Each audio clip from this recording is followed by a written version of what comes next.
Alors bonjour chers frères et sœurs en Christ, bonjour chers amis, heureux de vous revoir. Nous allons passer un temps d'exhortation, d'encouragement autour de la parole de Dieu naturellement. Alors à cet effet, j'aimerais vous faire la lecture dans l'évangile de Luc, à partir du verset 25 du chapitre 21. Il y aura des signes dans le soleil, dans la lune et dans les étoiles. Et sur la terre, il y aura de l'angoisse chez les nations qui ne sauront que faire au bruit de la mer et des flots. Les hommes rendent l'âme de terreur dans l'attente de ce qui surviendra pour la terre. Car les puissances des cieux seront ébranlées, alors on verra le Fils de l'homme venant sur les nuées avec puissance et une grande gloire. Quand ces choses commenceront à arriver, redressez-vous et levez votre tête, parce que votre délivrance approche. Et il leur fait aussi une comparaison. Voyez le figuier et tous les arbres, dès qu'ils ont poussé, vous savez vous-même en regardant que déjà l'été est proche. De même, quand vous verrez ces choses arriver, sachez que le royaume de Dieu est proche. Je vous le dis en vérité, cette génération ne passera point que tout cela n'arrive. Le ciel et la terre passeront, mais mes paroles ne passeront point. Prenez garde à vous-même, de crainte que vos cœurs ne s'apesantissent par les excès du manger et du boire, et par les soucis de la vie, et que ce jour ne vienne sur vous à l'improviste. Car il viendra comme un filet sur tous ceux qui habitent sur la surface de toute la terre. Et veillez donc et priez en tout temps, afin que vous ayez la force d'échapper à toutes ces choses qui arriveront et de paraître debout devant le Fils de l'homme. Alléluia. Mes amis, chers amis, nous vivons effectivement des temps difficiles, des temps d'angoisse, d'incertitude. Nous sommes effectivement, nous ne sommes pas à l'abri de fléaux qui vont s'abattre sur cette terre. Peut-être une incertitude sur le plan économique, social et tout ce qui gravite autour. Parce que effectivement, nous revenons sur ce fléau du coronavirus. En partant de nouveau sur une 7e vague. Et ce sont des choses pas faciles. Certains acceptent d'être vaccinés, d'autres non. Et là-dessus, nous ne faisons pas non plus de polémique là-dessus, parce que chacun est libre de choisir, de faire selon sa propre conscience. Voilà. Donc, nous ne sommes pas là pour attaquer, pour juger qui que ce soit, par rapport au choix qu'ils ont effectivement fait. Alors, nous vivons effectivement des temps difficiles, des temps d'angoisse, d'incertitude, comme je le disais. Et Christ qui dit effectivement, prenez garde à vous-même. Donc nous devons prendre garde à nous-mêmes. Garde de quoi? Garde de ne pas prendre trop de temps aux occupations quotidiennes, à des choses qui n'édifient pas, des choses qui n'exhortent pas notre âme. Voilà, donc, et notre corps, faire le culte de notre corps, soit par les excès du manger, du boire, et de ne pas effectivement de faire des soucis de la vie. Christ a dit, je vous nourris. Je vous nourris, ne voilez-vous pas plus que les oiseaux dans le ciel. La parole Christ nous l'enseigne. Nous ne devons pas mettre notre confiance dans les choses de ce monde. Nous ne devons pas mettre notre confiance dans tout ce qui est éphémère. Parce que la parole de Dieu nous dit bien que toutes ces choses disparaîtront. Le royaume de Dieu est à notre portée. Jésus-Christ est mort pour nos péchés, effectivement, et il a payé le prix fort, justement, pour que nous puissions être ses enfants et de pouvoir participer pleinement à cette vocation céleste, donc le royaume de Dieu qui nous est largement ouvert. non pas par nos propres mérites, par nos propres euh, euh, oui, par nos propres mérites, non, absolument pas. Mais tout n'est que grâce. Dieu est un Dieu de grâce, le temps des nations, et nous avons cette possibilité, effectivement, encore, de nous tourner vers le Seigneur, de passer par la repentance, euh, de, de, de nos mauvaises voies, de nous détourner de nos mauvaises voies, et d'emprunter le chemin étroit. Car large est le chemin, spacieux, le chemin qui mène, qui mène en enfer. Voilà, et resserrer est le chemin qui mène au royaume de Dieu. Alors, les soucis de la vie, nous devons effectivement ne pas nous remettre à nous-mêmes.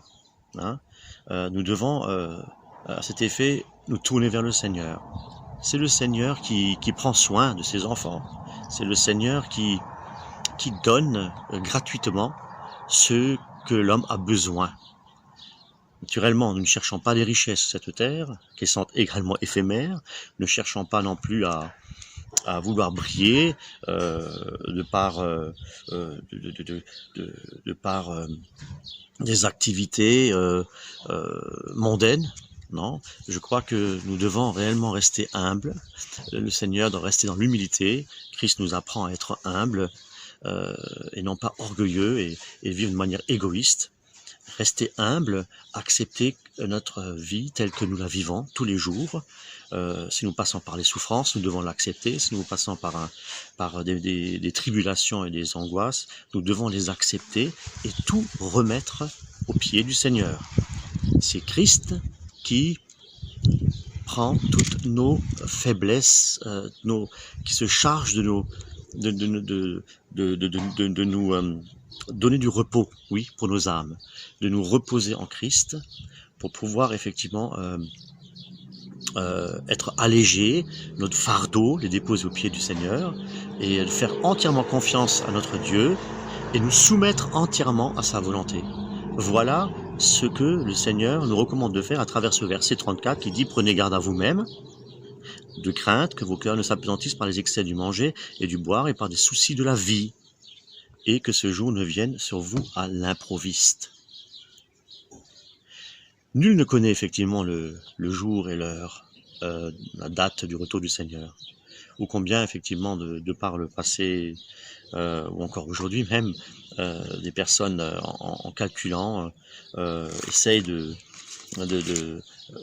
trouver une date du retour du Seigneur, alors que la parole nous dit clairement que nul ne connaît l'heure ni le jour. Dieu seul le connaît, le Père.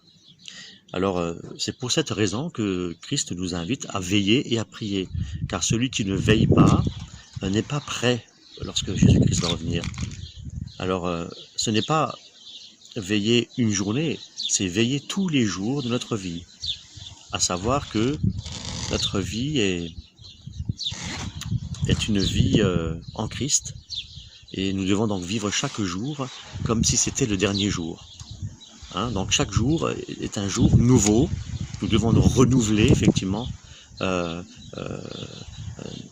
Christ nous renouvelle notre cœur chaque jour, notre esprit, notre âme, que soit bien disposé pour obéir au Seigneur, pour marcher dans la sainteté, dans la crainte de l'Éternel, et demandant au Seigneur effectivement de nous donner les forces pour tous les jours, pour veiller et pour prier, car les jours sont mauvais, et nous devons effectivement à cet effet nous tourner nos regards, tourner notre cœur vers notre Seigneur. C'est lui notre Rédempteur, notre Sauveur. Et nous devons effectivement nous limiter, ou je dirais de faire attention à ne pas, comme dit la parole de Dieu, de mettre trop notre confiance en l'homme, dans les choses naturelles de ce monde, dans les choses, ne pas nous laisser attirer par les convoitises de ce monde, toutes ces choses qui sont éphémères, et nous avons besoin de Christ, et nous avons besoin de fixer notre regard, de focaliser notre attention sur les choses d'en haut, les choses non périssables. Voilà, donc le Seigneur nous demande de veiller et de prier pour nous adonner au Seigneur, pour marcher dans la sainteté, dans la sanctification.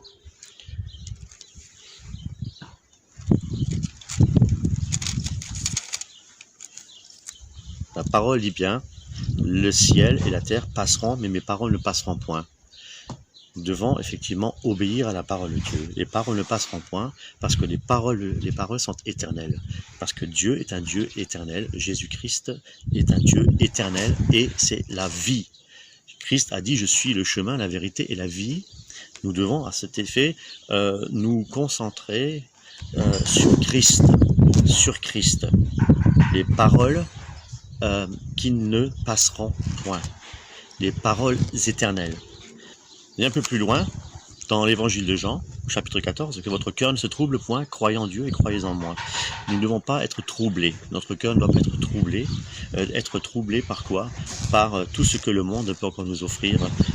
Être troublé par les circonstances de la vie, par tout ce que nous pouvons encore vivre, même la persécution. Nous devons croire en Christ, nous dit la parole de Dieu. Et nous devons naturellement croire ne suffit pas, parce que les démons aussi croient et tremblent, mais nous devons aussi obéir à la parole de Dieu. Parce que Christ nous dit, si vous m'aimez, vous gardez mes commandements. Et le Seigneur nous a promis de nous donner un consolateur. Or, Jésus-Christ, le Saint-Esprit, est vivant.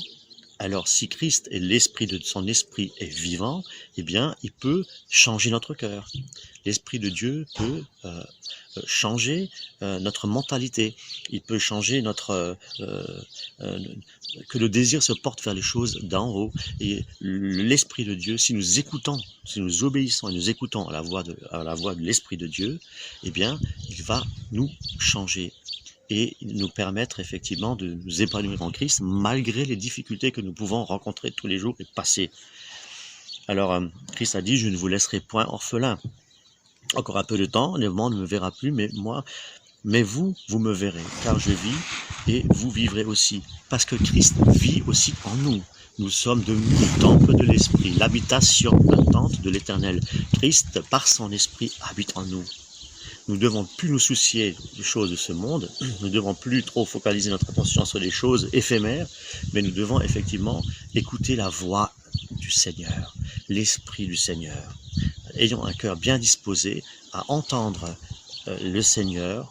Aujourd'hui encore, il nous appelle. Aujourd'hui encore, le Seigneur tend sa main pour nous secourir, car nous vivons encore dans un temps de grâce. Et si nous vivons dans ce temps de grâce, eh bien le Seigneur nous donne ce libre arbitre. Dieu ne force personne, c'est le libre arbitre. Mais Dieu est tellement bon et miséricordieux qu'il ne dit pas tu peux choisir entre le bien et le mal, mais il va te dire aujourd'hui est le jour du salut, choisis la vie. Le Seigneur nous invite aujourd'hui à choisir ce qui est éternel, ce qui est vrai et ce qui est bon. Le Seigneur ne veut qu'aucun ne périsse, mais que tous arrivent à la repentance, que tous soient sauvés. Nous devons nous séparer des ténèbres et marcher dans l'admirable lumière. Et tant que nous marchons dans les ténèbres, nous ne pouvons pas, nous sommes aveuglés et nous ne pouvons pas voir Christ. Nous ne pouvons pas être en communion avec l'Éternel, avec Christ et son Esprit Saint. Et si Christ nous illumine, si nous choisissons d'obéir au Seigneur et de lui dire oui Seigneur, viens dans mon cœur, rentre dans ma vie, je veux te servir, nous changeons de maître et à ce moment-là, le Seigneur, par son esprit, vient nous visiter et nous habiter. Mais il faut le faire avec un cœur repentant et avec une conviction et un cœur décidé. Voilà, le Seigneur nous encourage donc tous encore à veiller et à prier parce que le jour du Seigneur viendra comme un voleur dans la nuit. Alors ne nous soucions plus de savoir si Christ vient avant la grande tribulation, pendant la tribulation ou après la grande tribulation. Le Seigneur nous recommande d'être prêts et de marcher dans ses voies et de méditer sa parole jour et nuit et de prier et de veiller. Soyez richement bénis. Amen.